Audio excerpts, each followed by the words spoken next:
அனைவருக்கும் வணக்கம். படத்தின் கதாநாயகி அக்ஷயா.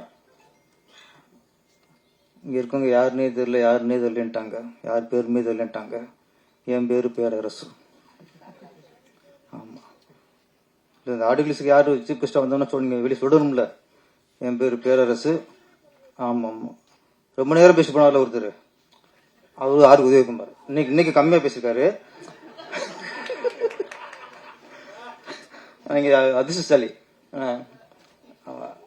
அவர் ஆர் உதயகுமார் சார். இவர் சுப்பிரமணிய சிவா, மிகப்பெரிய இயக்குனர், தனுஷுக்கு பெரிய ஹிட்ட கொடுத்தவர். பேர் தெரிஞ்சிருக்கா சொல்றேன். அப்புறம் உதயகுமார் சார் சொன்னாரு, நேத்தே எனக்கு முருகன் போன்ல பேசினாரு, இன்னைக்கு நான் வந்துட்டேன் அப்படின்ட்டு. சுப்பிரமணிய சிவா நேத்தான் பார்த்தாரு, இன்னைக்கு வந்துட்டாரு அப்படின்னாப்புல. என்னைய பார்க்கவும் இல்லை, எங்கிட்ட போன்ல பேசவும் இல்லை. நான் ஏன் வந்திருந்தது இல்லை, அதுதான் கூப்பிடாம வரதா? அதுக்கு மரியாதை வேணாமா? இல்ல தலைவரை கூப்பிட்டாரு நீங்க. ஆமா, உதயகுமார் சார், அப்பா நல்ல படமா இருக்கும் போல இருக்கு, நீ வந்துரு அப்படின்ட்டாரு. அதனால நம்ம அழைக்காமலே நிறைய படத்துக்கு வந்துருவோம், அது நம்ம கடமை. இந்த படத்தின் தயாரிப்பாளர் இயக்குனர் முருகன். முருகன் அப்படின்னாலே யாம் இருக்க பயமே, அது வாசம் வந்துடும், இப்போ ஞாபகத்துக்கு வரும். பயமறியான், முருகன் வந்து பயமறியான். ஆனால் இயக்கிய படம் வந்து பகலறியான். பகலறியான் எல்லாம் தெரியும், மீனிங் தெரியும்.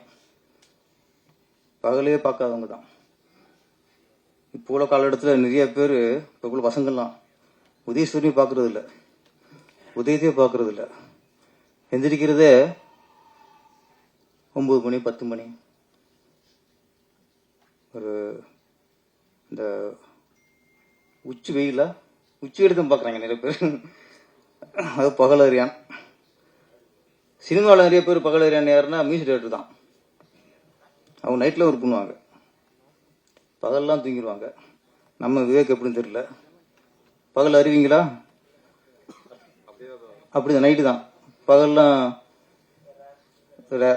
ஓகே. அவர் ஒரு பகல் அறியான். இப்படி நிறைய பேர் பகல் அறியான் இருக்காங்க. இந்த படத்தின் கதையை தெரிஞ்சு போச்சு, ஒரே இரவுல நடக்கிற கதை அப்படிங்கிறனால ஓகே, அவரும் படத்தின் கதாநாயகனும் பகல் அறியான். செய்திகளை உடனுக்குடனும் துல்லியமாகவும் தெரிந்து கொள்ள சப்ஸ்கிரைப் பண்ணுங்க.